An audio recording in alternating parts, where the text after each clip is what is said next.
सद्गुरु पैमावजी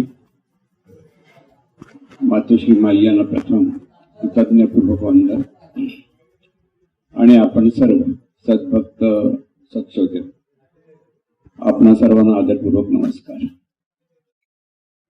राजूने एक प्रश्न विचारलाय, कालपासून त्याने व्हॉट्सअपवर पाठवलाय, त्याचं आधी उत्तर घेऊ आणि मग वेळ मिळाला की मग परत हा दुसरा प्रश्न जो त्याचंही उत्तर आपण पाहण्याचा प्रयत्न करूया।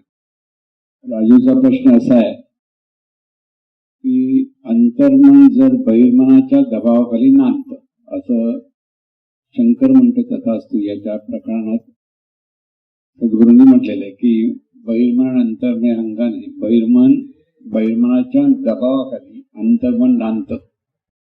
आणि मग जर असं असेल तर अंतर्मन देह सोडताना बहिर्मनाला का सांगत नाही, असा तो प्रश्न आहे।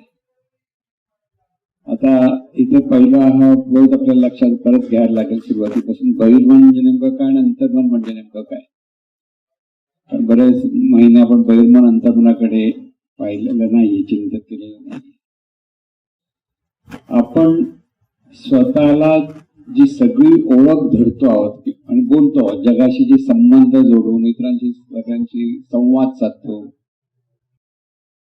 जे जाणीवपूर्वक जे आपण आपल्या ठिकाणी विचार करतो, उच्चार करतो किंवा आचरण करतो, ते सगळं कार्य बहिर्मनाचं कार्य।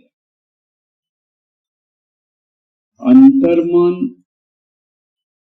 हे मुळात बहिर्मुख नसल्यामुळे अंतर्मनाचं कार्य हे देहांतर्गत असतं। म्हणजे देहाच्या आतली जे अवयव आहेत की रक्ताभिसरण होतं किंवा श्वासोच्छ्वास चाललाय, आपोआप म्हणजे सहज जे चाललंय ते अंतर्मनाचं कार्य। म्हणजे नेणीपूर्वक जे कार्य चाललंय ते अंतर्मनाचं आणि जाणीवपूर्वक जे कार्य चाललंय ते बहिर्मनाचं। आता ही दोन्ही अंगाने आपलं जीवन कार्यरत असतं। म्हणजे आपलं जे जीवन आपलं चाललंय ते दोन्ही अंगाने। तिथे अंतर्मन आणि बहिर्मन असं जे आपण म्हणतो, ही दोन मन तशी वेगळी नाहीयेत, पण एकच मन दोन अंगाने कार्यरत होतं। जेव्हा जागृत अवस्थेमध्ये बहिर्मन जास्तीत जास्त कार्यरत असतं, अंतर्मनाचं अधिष्ठान असतं त्या कार्याच्या मागे, आणि गाढ झोपेत आपण असतो तेव्हा सगळं अंतर्मनाचं कार्य चालू असतं, तिथे बहिर्मनाचं कार्य अजिबात चालत नाही। गाढ झोप म्हणजेच बहिर्मनाची अवस्था लय पावते, म्हणजे नाहीशी होते, आणि तेव्हा जी केवळ अंतर्मनाची अवस्था असते त्यालाच आपण गाढ झोप म्हणतो। आता ह्या गाढ झोपेत सगळं नेणीपूर्वक असतं, म्हणजे आपण एकदा कधी झोपलो हे आपल्याला कळत नाही। झोप येते कळतं जाणीवपूर्वक, आता मला झोप येते, जांभई येते, सगळं म्हणतो। आणि ज्या क्षणी झोप लागते त्या क्षणी आपल्याला काही माहित नसतं, आपोआप झोप लागते। तिथेच अंतर्मनाचं कार्य सगळं सुरू झालं। तिथे बहिर्मनाचं कार्य कळत का नाही, कारण बहिर्मनाचं कार्यच तिथे नसतं। आणि त्या गाढ झोपेमध्ये सगळं जे कार्य ते सहज असतं, म्हणजे अगदी श्वासोच्छ्वास बरोबर सहज चालू आहे, रक्ताभिसरण सगळं शरीराच्या अंतर्गत सगळं चालू असतं, पचन जे आपण जेवलेलं असतं त्याचं पचन चाललेलं असतं, सगळ्या अंतर्गत ज्या रस प्रत्येक ज्या रसग्रंथीमधून वाहतो हे सगळं कार्य बरोबर चाललेलं असतं, ते काही त्याच्यात बिघाड झालेला नसतो, अगदी गाढ झोपेत सुद्धा। कारण अंतर्मनाचं कार्य हे त्या अंतर्मनाला केलेल्या फिडिंग प्रमाणे बरोबर अचूक चालू असतं, अचूक, तिथे काहीच फरक पडत नाही। आता इथे जेव्हा महाराजांनी सांगितलं की बहिर्मनाच्या दबावाखाली अंतर्मन नांदतं, म्हणजे नेमकं काय, बहिर्मन हे 5 ज्ञानेंद्रियाच्याकडे, म्हणजे नाक, कान, डोळे, जिव्हा आणि त्वचा, म्हणजे आपले डोळे, आपले कान, आपले नाक, जिव्हा आणि त्वचा, ह्या 5 अंगाने जगाशी संबंध जोडतो। म्हणजे बाहेर आपण जे आता पाहतो, तुम्ही माझे पदार्थ मी तुमच्याकडे पाहतोय, डोळ्यातून पाहतोय, हे कोण पाहतोय, बहिर्मन। बहिर्मनाचं कार्य आहे की पाहिलं। आता इथे नेमकं कसं आहे पहा, पाहणं आणि कळणं हे दोन फरक आहेत। तुम्ही नुसते पाहतात, मी समोर डोळे उघडे ठेवले पाहतायत, पण जर तुम्हाला जर कळत नसेल तर तुमचं बहिर्मनाचं कार्य थांबलेलं असेल. दिसत नाही म्हणतो ना आपण, दिसत नाही, काहीच कळत नाही असं जेव्हा म्हणतो माणूस, तर त्याचं बहिर्मनाचं कार्य थांबलेलं असतं. पण पाहण्याची शक्ती अंतर्मनाची आणि जाणण्याची शक्ती बहिर्मनाची. लक्षात कसं बहिर्मनाचं कार्य चाललंय आपल्याकडे. आणि जागेपणे सुद्धा अंतर्मनाचं कार्य आहे. अंतर्मनाकडे ही शक्ती आहे सगळी पाहण्याची, जाणण्याची, कारण ही प्रचंड शक्ती आहे. ते अगदी तसं बघायला अगदी गुप्त शक्ती आहे. पण डोळा समोर आला आणि त्याच्यातून पाहणं सुरू ज्यावेळेला होतं तेव्हा जाणीवपूर्वक पाहणं जे सुरू होतं ते बहिर्मनाचं कार्य झालं. म्हणून 5 ज्ञानेंद्रिय असतील तर बहिर्मनाचं कार्य आहे. जर 5 ज्ञानेंद्रिय नसतील तर बहिर्मनाचं कार्य थांबल्यासारखं आहे. मी समजा एखादा आंधळा माणूस, त्याला समोरचं काही दिसत नाही, तेव्हा पाहण्याचं जर कार्य थांबलं तर पाहण्याच्या अपेक्षेत त्याला रंग कोणता, आकार कोण, हे काही कळत नाही. मग तिथे बहिर्मनाचं कार्य त्या डोळ्याच्या कार्याच्या अपेक्षेत थांबलं. पण त्याला ऐकू येतं, मग ऐकण्याच्या अपेक्षा आवाज कोणता ओळखतो आणि कोण आहे हे ओळखतो, स्पर्शाने ओळखतो, म्हणजे दुसऱ्या इंद्रियाच्या द्वारे तो ओळखण्याचा प्रयत्न करतो. ते बहिर्मनाचं कार्य असतं. पण 5 ज्ञानेंद्रिय जर नसतील तर बहिर्मन काही कार्य करू शकत नाही. कळलं? म्हणजे 5 अंगाने बहिर्मन कार्यरत असतं आणि 5 अंगाने हे बहिर्मन कार्यरत असतं. त्यावेळी या बाहेरच्या जगातील सगळ्या गोष्टींचं ज्ञान, मग कुणाचा कोणता रंग आहे, कोणाचं कसं रूप आहे, सगळ्या गोष्टी ज्या आपण पाहतो, ऐकतो, स्पर्शाने जाणतो, गंधाने जाणतो, सुगंध आहे, दुर्गंध आहे, हे सगळं ज्ञान बहिर्मन ग्रहण करतं, म्हणजे घेतं. आणि हे बहिर्मनाने घेतलेलं ज्ञान अंतर्मनाकडे पोहोचवलं जातं, म्हणजे जातं तिथे. अंतर्मनामध्ये मूळतः ज्या काही धारणा आहेत, भावना आहेत, संस्कार आहेत, सगळं काही जे आहे ते अंतर्मनामध्ये, कल्पना, भावना हे जे आपण म्हणतो ते आहे. हे घेतलं गेलेलं ज्ञान अंतर्मनात गेल्याबरोबर त्या अंतर्मनाचा जसा पॅटर्न आहे त्याप्रमाणे अंतर्मनामध्ये विचार स्फुरतात, म्हणजे विचार येतात. आता जे विचार येतात ते परत बहिर्मनामध्ये येतात. बहिर्मनाच्या ठिकाणी आले की आपण तो चांगला विचार किंवा वाईट विचार हा विचार करणारा माणूस सुद्धा करतो, नाही तर नाही केला तर तो त्याप्रमाणे बोलून मोकळा होतो. म्हणजे समजा एखादा शिवी द्यायची सवय आहे एखाद्या माणसाला, बऱ्याचशा लोकांना जास्त सवय आहे ना, माहित नाही मला, पूर्वी तरी होतं असं की जरासं काय बऱ्याचशा लोकांना, म्हणजे कोणाला, मालवणी लोकांना स्पेशल, कारण मालवणीमध्ये शिवी दिली नाही तर ती भाषा मालवणी वाटत नाही असं म्हटलं जातं. काय खरं खोटं माहित नाही. तर त्या माणसाला जर मालवणी माणूस समजा, उदाहरण रागवू नये, मालवणी माणूस का असा असते असं काही नाही, त्याने ते कसलं ज्ञान घेतल्याबरोबर त्याच्या संस्कार आहेत त्याच्याप्रमाणे, त्याप्रमाणे त्याच्या तोंडातून शिवी येणारच. पहिली सवय ज्याला त्या तोंड येणार. बघा तुम्ही विचार करा, एखादा माणूस असा का वागतो, कारण त्याचा अंतर्मनाचा पॅटर्न तसा आहे. म्हणून अंतर्मनाच्या पॅटर्न प्रमाणे विचार येतात, ते परत बहिर्मनातून प्रकट होतात आणि बहिर्मनातून परत आपण त्याप्रमाणे वागत जातो. म्हणजे आता बहिर्मनाच्या दबावाखाली का, तर बहिर्मन बाहेरून जे ज्ञान गोळा करतो त्याच्यातून अंतर्मनाला ऍक्टिव्ह करतात. अंतर्मनाच्या ज्या भावना आहेत त्या ऍक्टिव्ह होतात. तुम्ही आता ऍक्टिव्ह होता म्हणजे कसं, असं बरेच वर्ष आपल्याला एखादा आपला जवळचा आवडता माणूस, घरचा माणूस, मुलगा म्हणा, मुलगी म्हणा, काही कोणी, बऱ्याच वर्षांनी समोर आल्याबरोबर आई असेल, वडील असेल, कोणी असेल, तर त्यांच्याकडे अंतर्मनामध्ये लगेच भावनेचा डोंब उसळतो. लगेच मग त्यांच्या डोळ्यातून पाणी येतं किंवा आनंदाने पाणी येतं की जवळ पटकन होतं. असं का होतं, कारण ते अंतर्मनामध्ये जे भावना आहेत त्या बहिर्मनापर्यंत पोहोचतात. बहिर्मनातून त्या मग वेगळ्या अंगाने डोळ्यातून अश्रू येणं किंवा मोठ्याने बोलणं, मिठी मारणं, या सगळ्या गोष्टी आपण पाहतो त्या सहज होतात.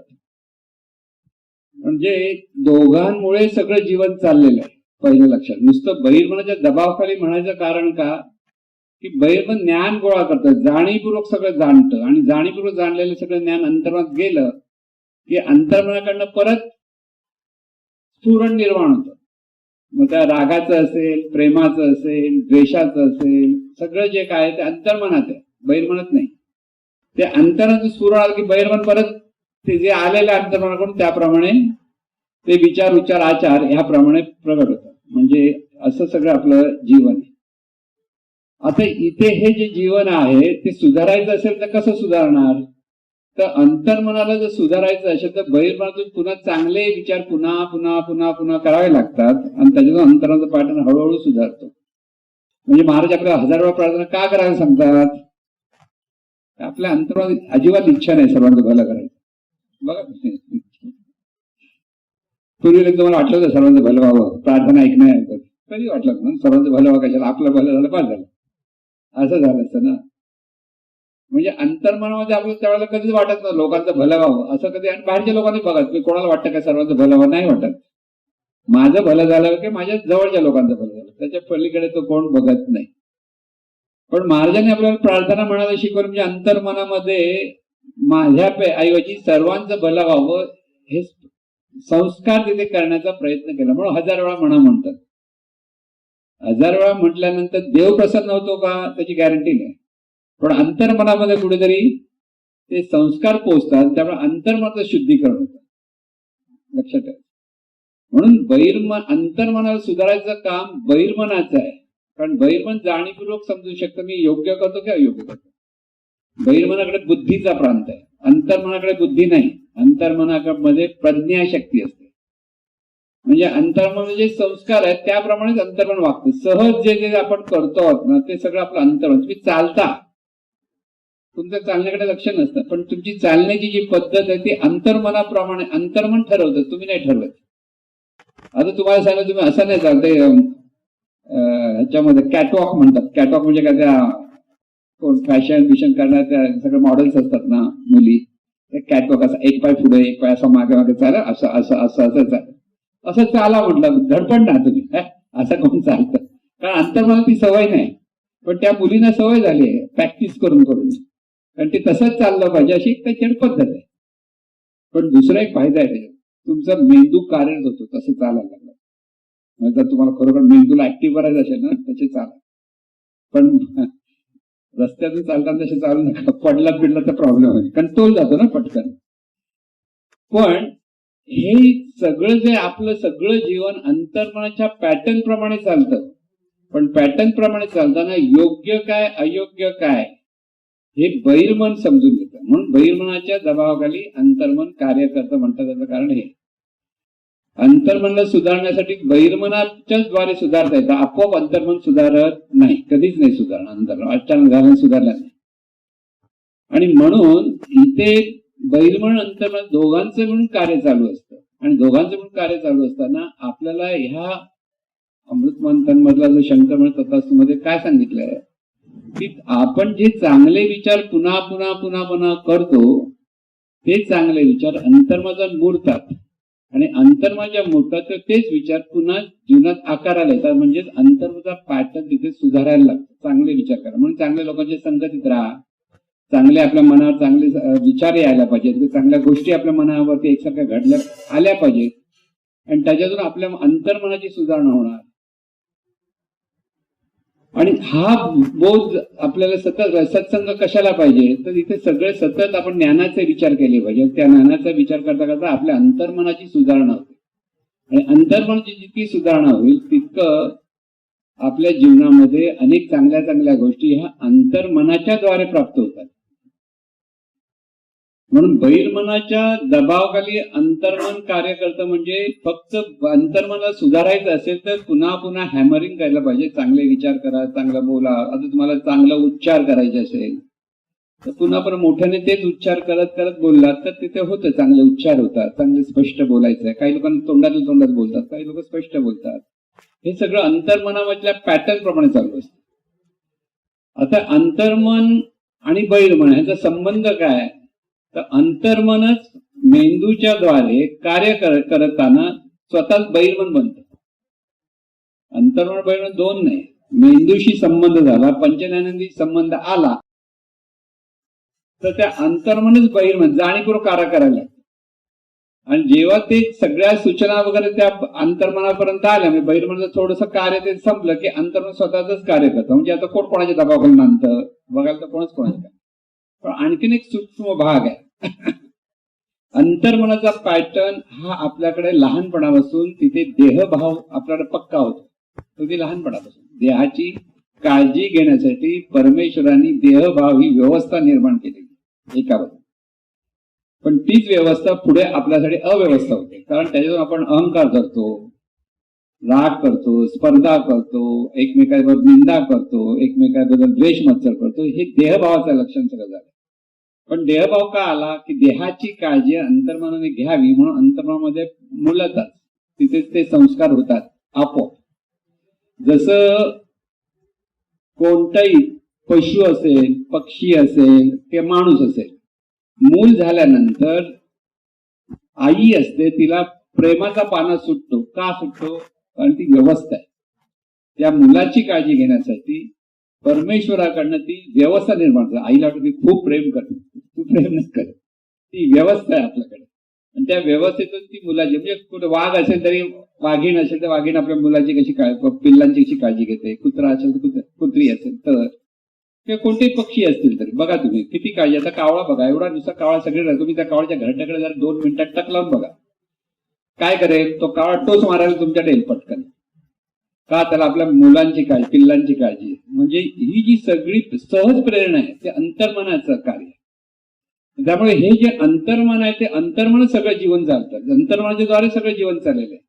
फक्त जागृतीमध्ये तेच अंतर्मन जाणीवपूर्वक जाणतं आणि तिथे बुद्धी म्हणजे योग्य काय आणि अयोग्य काय हे आपल्याला काही गोष्टी कळतात. हे बरोबर आहे, हे चुकीचं आहे, सगळं कळतं.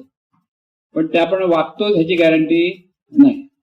जरा एखादा सिगरेट पिण्याचं ज्याला हुकी आहे किंवा तंबाखू खाण्याची हुकी आहे, त्याला माहिती आहे तंबाखू वाईट आहे, विचारा त्याला तुम्ही, हो खूप वाईट आहे, हो सोडला पाहिजे, हो सोडला पाहिजे, सगळं म्हणेल. पण एक वेळ येते की त्याच्या आतून त्याला जी ओढ लागते त्याला कळतच नाही, कधी तोंडात तंबाखू पडतो किंवा तोंडात दारू पडते, काय जे सिगरेट पितो, सिगरेट ती गेल्याशिवाय त्याला बरं वाटत नाही. कारण अंतर्मनाचा फोर्स असतो आतून. बहिर्मन जाणीवपूर्वक म्हणजे नाही खायचं, नाही खायचं, नाही करायचं. मग काय होतं? अंतर्मन एवढं ओढ लावते की त्याला प्याल्याशिवाय किंवा सिगरेट ओढल्याशिवाय बरंच वाटत नाही. म्हणजे नेमकं कोणामुळे होतं? अंतर्मनामध्ये. मग अंतर्मनाचा हा जर ही ओढ, ही जी सवय आहे वाईट, ती बदलायची असेल तर काय करायला पाहिजे? पुन्हा पुन्हा पुन्हा त्या अंतर्मनाला सांगत जायचं, हे बरोबर नाही, हे बरोबर नाही, हे बरोबर नाही. बरं हुक्की आली तर काय केलं पाहिजे? नुसतं पाणी प्यायला पाहिजे, पाणी पित राहायचं. आणि तिसरी गोष्ट, चांगल्या लोकांच्या संगतीत राहायचं, म्हणजे दुसऱ्यांचा आधार घ्यायचा की त्यामुळे तो इकडे तिकडे जाणार नाही, तिथे समोर जवळ असेल तिकडे जाणार. पण हे त्या माणसाने स्वतः करावं लागतं. स्वतः करत नसेल चोरून पितो, कळलं? त्याला आता दारू पिणाऱ्या माणसाला जर त्याचे मित्र जर धरून त्याला प्यायला द्यायचंच नाही, ते घर पितात, ते दारू पितात, असं व्यसनी लोकांच्या होते जे होतं. तर ज्याच्या अवतीभोवती माणसं जर त्याला लक्ष ठेवून ठेवतील, 1 दिवस ठेवतील, 2 दिवस ठेवतील, तिसऱ्या दिवशी हा हळूच कुठे गुल होईल आणि घेऊन यायची गॅरंटी करता येत नाही. कारण तो त्याच्या अंतर्मनाचं जे कार्य आहे त्याच्याकडे कंट्रोलच राहत नाही. म्हणून कंट्रोल करण्यासाठी बहिर्मनाचं गरज असते, म्हणून बहिर्मनाच्या दबावाखाली. पण बहिर्मन तेवढं पॉवरफुल असायला पाहिजे. बहिर्मनाचं कार्य मीपणातून चालतं सगळं, कारण अंतर्मनाच्या ठिकाणी देहभाव असल्यामुळे आपण मीपणातून सगळं कार्य करतो. म्हणून हे सगळं कार्य, जीवन जगण्याचं कार्य बहिर्मन अंतर्मन दोघांच्या संगनमतीने चालतं. नुसतं बहिर्मनाचं कार्य आणि अंतर्मनाचं कार्य दोन्ही पाहिजे. म्हणून अंतर्मनाचा पॅटर्न जितका सुधरेल तितकं बहिर्मनात चांगले विचार येतील, चांगले विचार करते तितकं आपण चांगला विचार करतो, चांगलं आचरण करतो. हे सहज होतं. आणि हे सहज ज्यावेळेस होतं त्यावेळेस आपलं जीवन आपण चांगल्या अंगाने जगतो हे आपल्याला कळतं. आता इथे अंतर्मन देह सोडताना बहिर्मनाचं, बहिर्मन काय वेगळं नाही आहे, बहिर्मन तर एकच आहे. बहिर्मनात काही संतांना कळतं असं जे म्हणतात, काही संत सांगतात मी अमुक अमुक दिवशी, गौतम बुद्धाने अगदी महिना अगोदर मी ह्या गुरु आम्हाला जे पौर्णिमा येते, बुद्ध पौर्णिमा, त्यावेळी देह सोडणार हे अगोदर सांगितलं होतं, बऱ्याच अगोदर. तसेच काही संत पण असे सांगतात की मी ह्या दिवशी जाणार, आणि ते बरोबर जातात. तिथे त्यांचं अंतर्मन इतकं सूक्ष्म झालेलं असतं, ते शुद्ध झालेलं असतं, तिथे अंतर्मनामध्ये ते स्फुरण त्यांना स्पष्ट कळतं आणि त्याप्रमाणे ते सांगतात मी जाणार आहे. पण सर्वसाधारण माणसाला ते कळत नाही. आता ते कळत नाही चांगलं की वाईट. चांगलं वाईट कळलं असं उद्या जाणार. अरे बापरे 2च दिवस राहिले रडत बसला असताना. कळलं की नाही. म्हणजे काही लोक रडतात किंवा काही लोक सुधारतात, दोन्ही गोष्टी आहेत. एकदा एकनाथ महाराजांकडे एक असा ठक माणूस होता, म्हणजे सगळ्यांना त्रास द्यायचा, वेडावाकडा बोलायचा, सगळ्यांना बोलता बोलता तो एकदा एकनाथ महाराजांकडे आला. एकनाथ महाराजांना म्हणाला, तुम्ही एवढे नामस्मरण करता, काय ते फायदा आहे त्याचा? असं करताना उलट सुट त्यामुळे जाऊ दे तू एक कर.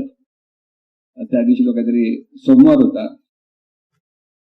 सोमवार तू देह सोडणार आहे. आता त्याला तेवढं माहिती होतं की एकनाथ महाराजांना सगळं बरंच अंतर्ज्ञान आहे, तेव्हा कळतं. सोमवारी म्हटल्यावर ह्याचा सगळं पॉवरच फुस झालं. तो एका हुशाऱ्या करणार तर आता सोमवारी जाणार म्हटलं, घरी गेला सोमवारी जाणार आहे म्हणजे त्याला फक्त 7 दिवस राहिले असा त्याने विचार केला. 7 दिवसात सगळ्यांची जाऊन क्षमा मागायला लागला. अरे बाबा माझं चुकलंय हा. कारण त्याला आता ते मरणार म्हटल्यानंतर आता जाता जाता सगळ्यांना अगदी आपण निरोप घेतो की नाही, तसं तो निरोप घेऊन सगळ्यांची चांगला वागला. 7 दिवस चांगला वागला. रविवार गेला तर सोमवारी जाणार.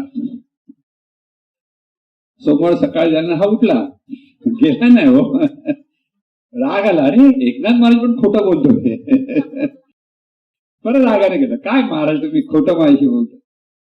अरे तुला कुठे म्हटलं ह्या सोमवार जाणार म्हणून मी. तरी म्हणाले नव्हतं की उद्याच्या सोमवार जाणार, सोमवारी जाणार, कोणत्या सोमवार जाणार माहित नाही. कळलं ना. पण तू हे 7 दिवस कसा वागलास? 7 दिवस असाच वागला. मग असा तू आता उद्या मरणार, परवा मरण्यापेक्षा असा चांगला वागला, तुझं मरण कधी होते होईल, पण आनंदाने तूही जीवन जगशील, सगळे जीवन जगतील. तेव्हा तो सुधारला. कारण त्याला त्यावेळेस शॉक लागला होता. जाणार म्हणजे काय 7 दिवस फार कमी वाटतात ना. आणि म्हणून आपल्याला जर सुधारायचं असेल तर अंतर्मनाला सतत म्हणून सत्संगतीत ठेवता आलं पाहिजे. पण अंतर्मन स्वतःहून मृत्यूची वेळ ठरवतं, बाहेर कोणी ठरवत नाही. कारण हे अंतर्मन मुळात अनंत चैतन्य स्वरूपातच स्फुरण आहे. ज्याला आपण आता नेहमी परमार्थामध्ये मी असं म्हणून आपण मी कोण असं विचारतो. मी कोण आहे? हे बहिर्मन अंतर्मनच मी आहे. त्यालाच आपण जाणीव म्हणतो. म्हणजे आता इथे बहिर्मन अंतर्मनाचं शास्त्र म्हणजे पाश्चिमात्य तत्वज्ञानाने ते चिंतनातून त्यांनी ती थिअरी मांडली. थिअरी म्हणजे ते शास्त्र मांडलं की बहिर्मनाचं आणि अंतर्मनाचं आपल्याकडे कसं कार्य जावं. ही खरी गोष्ट आहे. पै महाराजांनी ते तत्वज्ञान आणि परमार्थ ह्याची सांगड घातली. ही सांगड आधी कोणी घातलेली नव्हती. कळलं. मर्फीचं उदाहरण पै महाराज नेहमी द्यायचे. मर्फीने अंतर्मनाच्या बाबतीत असं सांगितलंय, तसं सांगितलंय. म्हणजे आपल्याला सुधारायचं असेल तर नेमकं आपण आपल्याकडे पाहताना आपण किती चांगले वागतो आणि वाईट वागतो हे आपल्याला जेव्हा कळतं तेव्हा आपण सुधारू शकतो. म्हणून आपणच आपल्याकडे पाहायला शिकलं पाहिजे. दुसरे चांगले वागतात, वाईट वागतात, इथे तर अडकलेलोच असतो आपण. आणि त्याच्याप्रमाणे आपण सगळ्यांना निंदा करतो, हसतो किंवा कौतुक करतो, सगळं करत असतो. पण जर आपल्याला कळलं की आपलं वागणं इतरांशी वागताना आपण वाईट वागतोय की चांगले वागतो, चांगले बोलतोय की वाईट बोलतो, हे जर आपल्याला कळलं तर अंतर्मनाची सुधारणा होईल. म्हणजे हे सगळं पाहता आलं पाहिजे. आता हे पाहताना अंतर्मनाकडे प्रचंड शक्ती आहे, बहिर्मनाकडे प्रचंड शक्ती नाही. पण जाणीवपूर्वक जाणण्यासाठी बुद्धीचा उपयोग बहिर्मन करतो. बुद्धी म्हणजे तिथे 2 गोष्टी आहे बुद्धीचा अर्थ. निश्चयात्मक अवस्था, आपण असंच केलं पाहिजे हा जो निश्चय करतो आपण, तो बुद्धीचा प्रांत आहे. म्हणजे त्यालाच बुद्धी म्हटलंय एका बाजूने. किंवा ज्ञान ग्रहण करण्याची कुवत. माणसाच्या बुद्धीची कुवत आहे ती, इतर प्राण्यांच्या बुद्धीची कुवत तेवढी नाही ज्ञान ग्रहण करायची. की त्याचं विश्लेषण करण्याची जी कुवत आहे, कपॅसिटी आहे मेंदूची, त्यालाही बुद्धी म्हणतात. म्हणून एखाद्याचं बुद्ध्यांक शब्द मराठीमध्ये बुद्ध्यांक, इंग्लिशमध्ये काय म्हणतात? आयक्यू म्हणतात. तर फुल फॉर्म काय?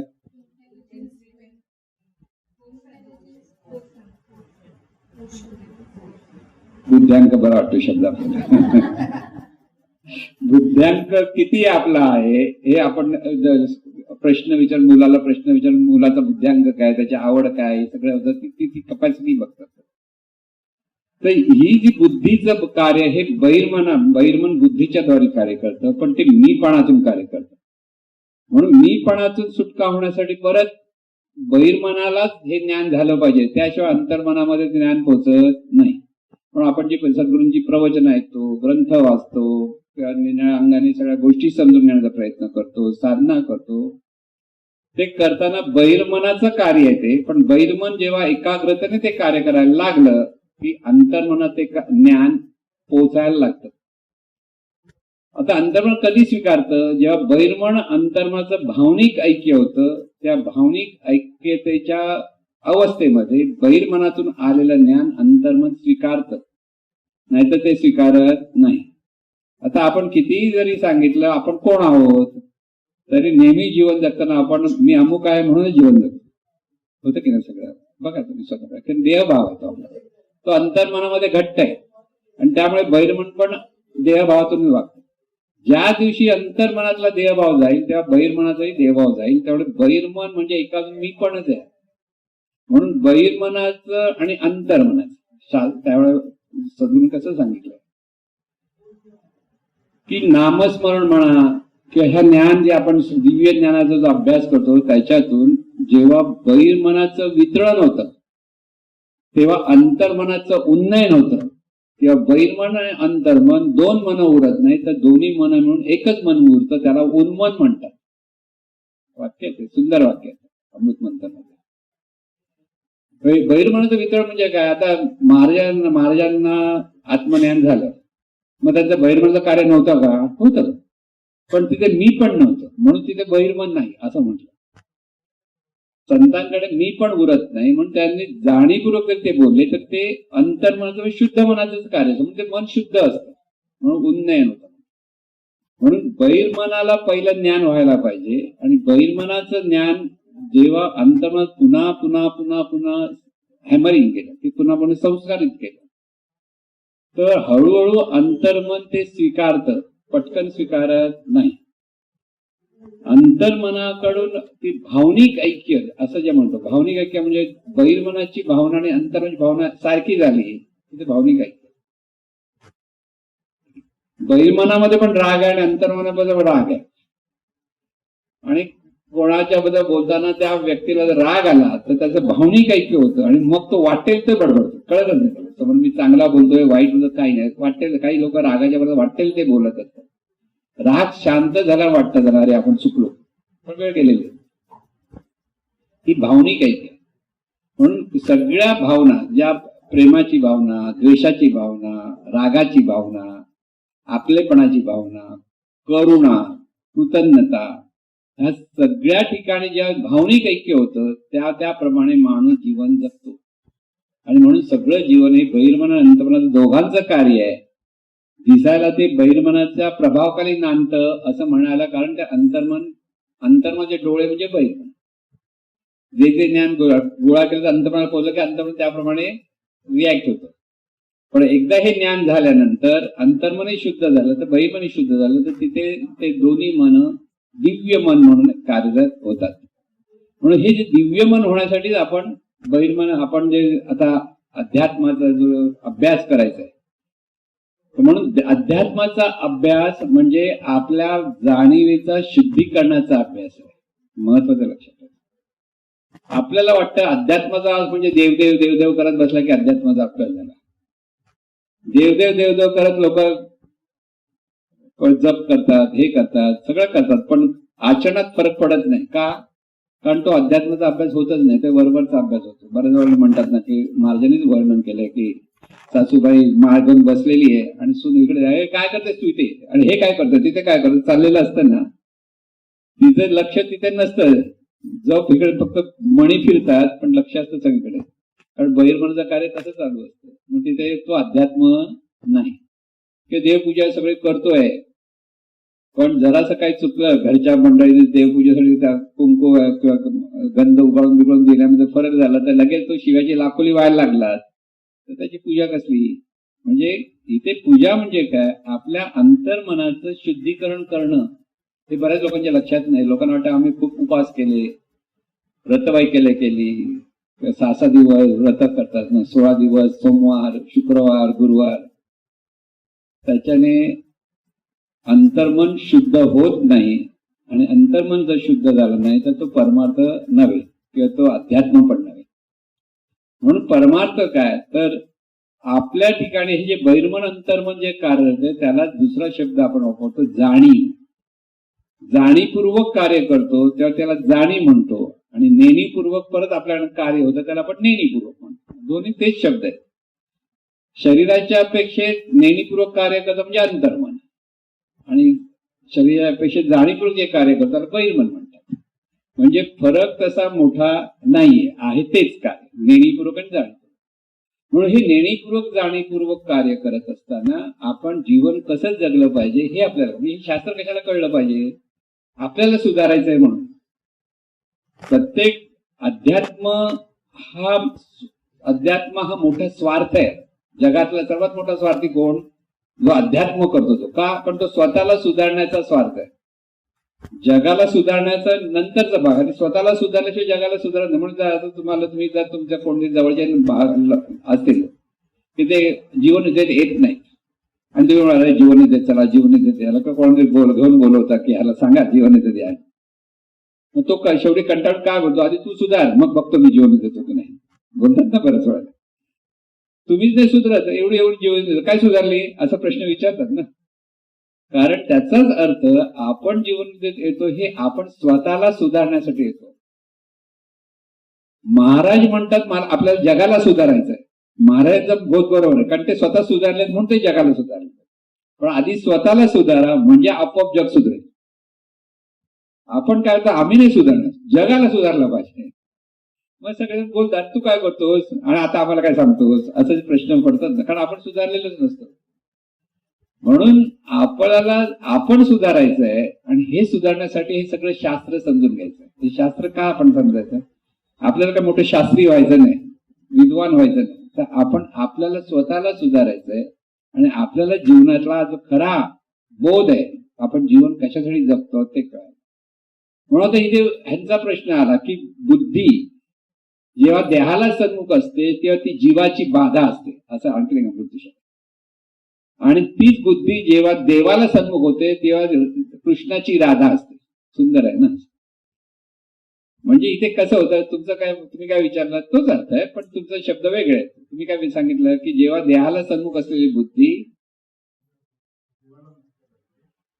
जीवाला व्यक्त करते, जीवाला व्यक्त करते ते जीव पण येतो. जीवभाव देहभाव म्हणजे जीवभाव, बुद्धी देहभाव झाला म्हणजे ही बुद्धी देहाला सन्मुख म्हणजे देहबुद्धी झाली की ती जीवाला सन्मुख, जीव व्यक्त जीवपणा येतो. आणि तीच बुद्धी जेव्हा देवाला सन्मुख होते तेव्हा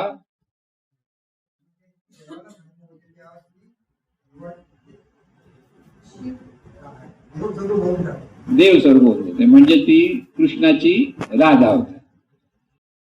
ते राधा म्हणजे जाणीव, आपल्या ठिकाणी आपण जाणतो ती राधा आहे आणि कृष्ण म्हणजे अनंत स्वरूप.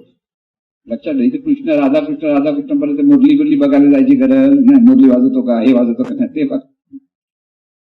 ते जे अनंत स्वरूप आहे ते सद्गुरु स्वरूप. आणि शिष्य म्हणजे राधा आणि सद्गुरु म्हणजे कृष्ण, कारण ती स्वरूप आहे आणि हे रूप आहे जीवरूप आहे. ती जीवरूपाने शिवस्वरूप होण्यासाठी तिथे सतत तिथे आपलं लक्ष असलं पाहिजे. तिथे बुद्धी आपली बुद्धी म्हणजे निश्चयात्मक वृत्ती.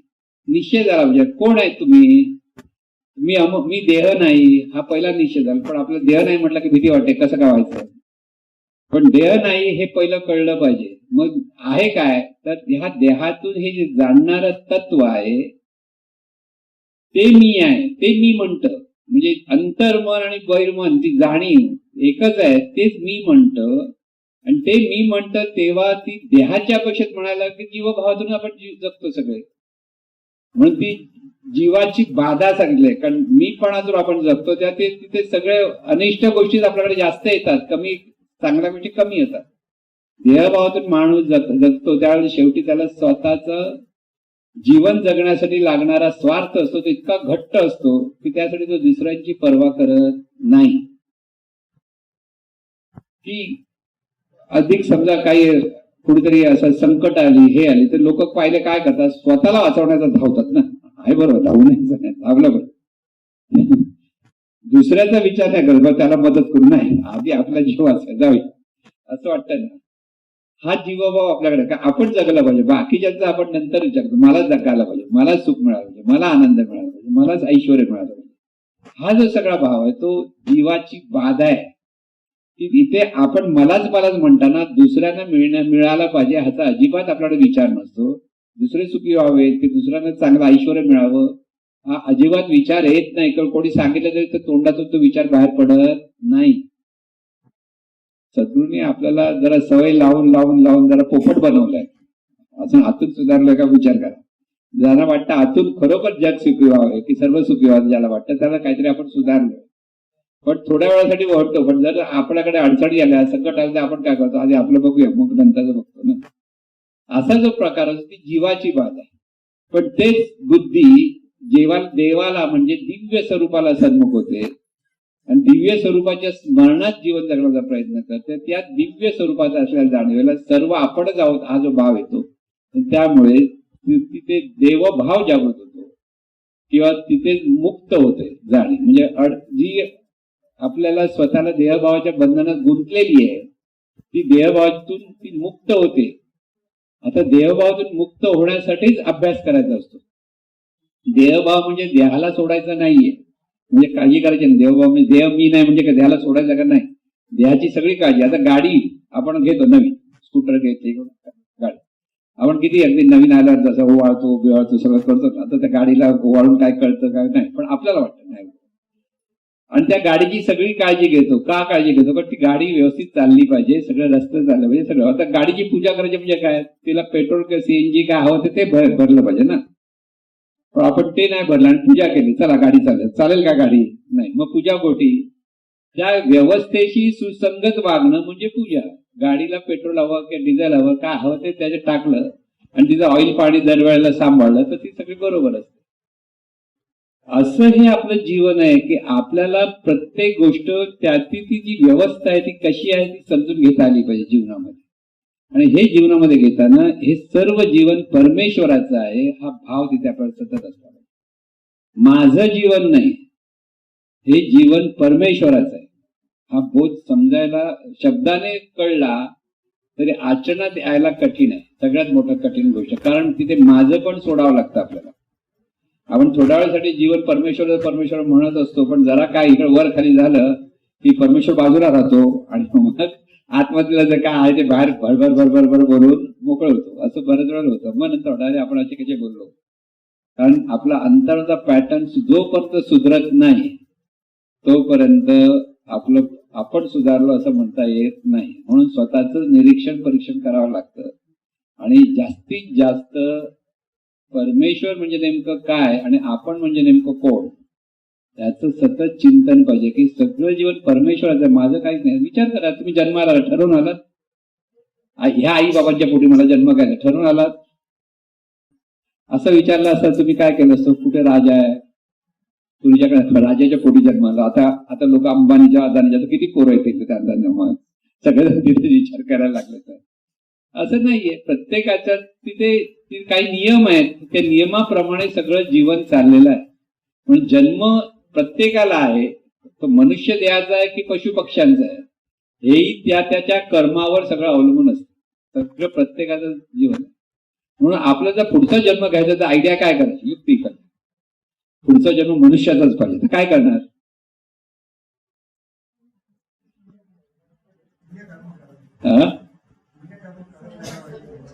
जीवन परमेश्वराचं हे ज्ञान आपल्याला चांगलं कळलं पाहिजे. सतत सांगायचं नाही कळलं ह्या जन्मात पुढच्या जन्मात कळलं पाहिजे. मग मनुष्य देहच मिळेल. मनुष्य देहाशिवाय कोणत्याही पशु पक्ष्यांच्या देहामध्ये हे ज्ञान मिळवण्याची कुवत नाहीये, कारण तो मेंदू तेवढा प्रगल्भ नाहीये. मनुष्य देहातलाच मेंदू प्रगल्भ आहे, त्याला देव परमेश्वर चांगली वाईट गोष्ट सगळं कळतं. बाकीच्या प्राण्यांना त्यांना त्यांच्या कुवतीनुसार ते तिथे त्यांचं स्वतः देहभावातूनच जीवन जगतात. म्हणून त्यांना सगळ्यांना भोगयोनी म्हणतात. मनुष्याची योनी ही भोगयोनी नाही खरं, म्हणजे तिथे ज्ञान घेण्याची त्याची कुवत आहे आणि त्यामुळे तिथे सुधारणा आहे. म्हणून पशु पक्ष्यांच्या ठिकाणी अशी सुधारणा असा विचार येऊ शकत नाही की सर्वत्र दिव्यत्व आहेत, सर्वत्र परमेश्वरी शक्ती नांदते नाही. त्यांना ते जे त्यांचे संस्कार आहेत, ज्याप्रमाणे परिस्थिती आहे त्याप्रमाणे ते वागत असतात. आणि त्यामुळे इथे आपलं जीवन हे परमेश्वराचं आहे. हे जितकं आपल्या बुद्धीच्या द्वारे जाणीवपूर्वक पुन्हा पुन्हा पुन्हा पुन्हा सांगत राहणं हेच नामस्मरण आहे. नामस्मरण ह्याचा अर्थ काय? हे सगळं जीवन परमेश्वराचं आहे. त्याच्याद्वारे म्हणून जन्मही आपल्या हातात नाही, मृत्यूही आपल्या हातात. शरीराचं रूप कसं आहे हे आपल्या हातात आहे का? आपला रंग, नाक, कान, डोळ्याचं रंग रूप आहे आपण ते कुठे आपल्या हातात आहे? ती सगळी प्रक्रिया आपोआप होते. शरीराची वाढ आपोआप होते, काहीच आपल्या हातात नाही. फक्त ती वाढ चांगली होण्यासाठी चांगलं कसं खाल्लं पाहिजे का बुद्धीचा परत प्रांत आहे. व्यायाम करायचा की न करायचा ठरवायचं काम कोणतं आपलं. योग्य काय करायचं हे फक्त आपल्याला जाणीवपूर्वक करता आलं पाहिजे. पण परिणाम आपल्या हातात नाही. मग कर्म करणं तुझ्या हातात आहे, फळ तुझ्या हातात नाही. पण आपल्याला फळ मिळत नाही तिथे आपल्याला दुःख होतं. आपल्या मनासारखं फळ नाही मिळत, आपण निराश होतो, दुःख होतं. पण मग संत काय सांगतात? कर्म करा, फळ परमेश्वराचं ह्या भावनेने तिथे स्थिर राहा, म्हणजे निराश होणार नाही. कारण फळ मिळण्यासाठी जे प्रारब्ध किंवा काही जे नियम आहेत ते कार्यरत होत असतात आणि त्याच्यातून प्रत्येकाला वेगळं वेगळं फळ मिळतं. म्हणून आपल्या हातात कर्म करणं आहे आणि ते सत्कर्म करत राहणं हे आपल्या हातात आहे. जितकं आपल्याकडे सत्कर्म, जितकं आपण ज्ञानातून सगळ्या गोष्टी करण्याचा प्रयत्न करू तितकं आपलं जीवन आपण आनंदाने जगायला लागू किंवा आपल्या जीवनात चांगले चांगले परिणाम मिळतील. पण ते मिळण्यासाठी आग्रह असता कामा नये. जे मिळेल ते परमेश्वराची इच्छा. चांगलं मिळालं तर काय म्हणायचं? परमेश्वराची कृपा आहे. मनासारखं नाही मिळालं तर काय म्हणायचं? परमेश्वराची इच्छा. तिथे राग पण नाही आणि कोणाबद्दल निराशा पण नाही आणि कसलंच काही. म्हणून असं हे जीवन आपल्याला जगता आलं पाहिजे. दोन्ही बाजूने जर परमार्थ किंवा मनाचं शास्त्र दोघांचा हेतू एकच की आपण आनंदाने जीवन जगायचं. सर्वांच्या अंगाने सर्व आपलेच आहेत, एकाच स्वरूपाची आपण रूप आहोत हा बोध आपल्याला झाला तर आपल्याकडे भेदभाव उरणार नाही. आज भेदभाव आहे तो आपल्याला देहभावामुळे भेदभाव आहे. मग तो जातीचा असो, धर्माचा असो, रूपाचा असो, सगळ्या बाजूने जो भेद आपल्याकडे मनात आपण पकडलेला आहे तो देहभाव आहे. तो देहभाव जर गेला आणि तिथे देवभाव आला तर आपलं जीवन म्हणजे संतांचं जीवन जे आपण म्हणतो ते जीवन आपण आपल्याकडनं जगता येईल. म्हणून संत व्हायचं असेल तर हा अभ्यास प्रत्येकाला केला पाहिजे. आणि संत व्हायचं नसेल तर देवाची सद्गुरुनाथ महाराज की जय. हे ईश्वरा सर्वांना चांगली बुद्धी दे, आरोग्य दे, सर्वांना सुखात आनंदात ऐश्वर्यात ठेव. सर्वांचं भलं कर, कल्याण कर, रक्षण कर आणि तुझे गोड नाम मुखात अखंड राहू दे.